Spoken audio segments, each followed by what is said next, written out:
It's the final audit session at the National Assembly. The Intelligence Agency and the Presidential Office are the last to be in the hot seat. Lawmakers already have their eyes on another contentious subject, next year's national budget. Minji has the latest from the domestic political arena. Rival political parties on Tuesday continued their broadsides against each other during the final sessions of Parliament's audit of government offices. At the Foreign Affairs and Unification Committee, lawmakers clashed over Seoul's softer approach to North Korea. The ruling party was firm on its support for both dialogue and humanitarian aid, while the conservative opposition party said stronger sanctions and pressure is the way to curb Pyongyang's provocations.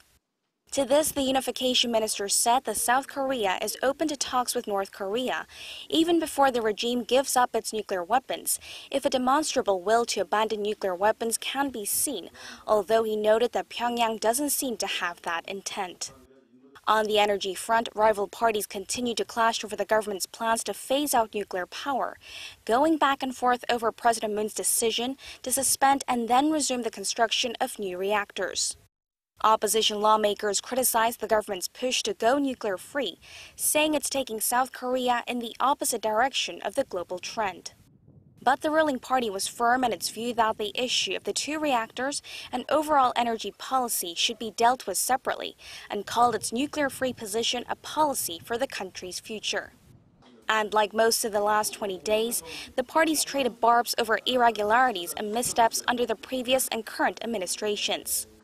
The ruling party said the audits help shed light on the intelligence agency's interference in politics under the past conservative governments.